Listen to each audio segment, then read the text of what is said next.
श्राद्ध पक्ष में सर्व पितृ अमावस्या का बहुत ही महत्व है। यह पितरों को विदा करने की अंतिम तिथि है।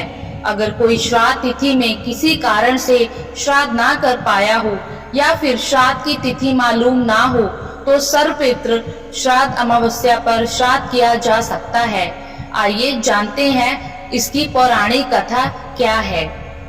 देवताओं के पितृगण अग्निश्वाद जो सोमपत लोक में निवास करते हैं, उनकी मानसी कन्या अछोदा नाम की एक नदी के रूप में अवसित हुई। मत्स्य पुराण में अछोद सरोवर और अछोदा नदी का जिक्र मिलता है, जो कि कश्मीर में स्थित है। एक बार अछोदा ने 1000 वर्ष तक तपस्या की, जिसे प्रसन्न होकर देवताओं के पितृगण अग्निश्वाद और बहिर्षपद अपने अन्य पितृगण अमावसु के साथ अछोदा को वरदान देने के लिए आश्विन अमावस्या के दिन उपस्थित हुए। उन्होंने अक्षोदा से कहा कि हे पुत्री, हम सभी तुम्हारी तपस्या से अति प्रसन्न हैं, इसलिए जो चाहो वो वर मांग लो।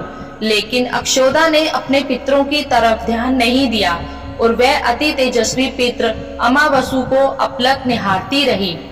पितरों के बार बार कहने पर उसने कहा, हे भगवान, क्या आप मुझे सचमुच वरदान देना चाहते हैं? इस पर तेजस्वी पितृ अमावसु ने कहा, हे अक्षोदा, वरदान पर तुम्हारा अधिकार सिद्ध है, इसलिए निसंकोच कहो।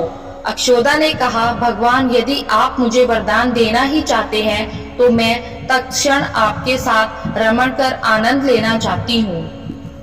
अक्षोदा के इस तरह कहे जाने पर सभी पितृ क्रोधित हो गए। उन्होंने अक्षोदा को श्राप दिया कि वह पितृलोक से पतित होकर पृथ्वी लोक पर जाएगी। पितरों के इस तरह श्राप दिए जाने पर अक्षोदा पितरों के पैरों में गिरकर रोने लगी। इस पर पितरों को दया आ गई। उन्होंने कहा कि अक्षोदा, तुम पतित योनि में श्राप मिलने के कारण मत्स्य कन्या के रूप में जन्म लोगी। पितरों ने आगे कहा कि भगवान ब्रह्मा के वंशज महर्षि पराशर तुम्हें पति के रूप में प्राप्त होंगे। तुम्हारे गर्भ से भगवान व्यास जन्म लेंगे। उसके उपरांत भी अन्य दिव्य वंशों में जन्म लेते हुए तुम श्राप मुक्त होकर पुनः पितृलोक में वापस आ जाओगी। पितरों के इस तरह कहे जाने पर अक्षोदा शांत हुई।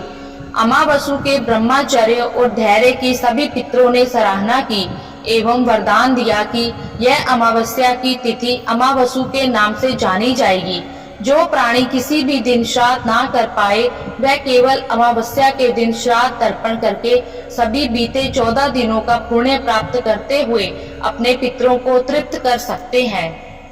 तभी से प्रत्येक माह की अमावस्या तिथि को सर्वाधिक महत्व दिया जाता है और यह तिथि सर्व पितृ श्राद्ध के रूप में भी मनाई जाती है।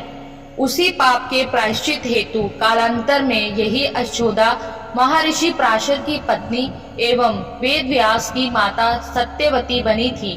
तत्पश्चात समुद्र के अंशभूत शांतनु की पत्नी हुई और 2 पुत्र चित्रागन तथा विचित्र वीर्य को जन्म दिया था।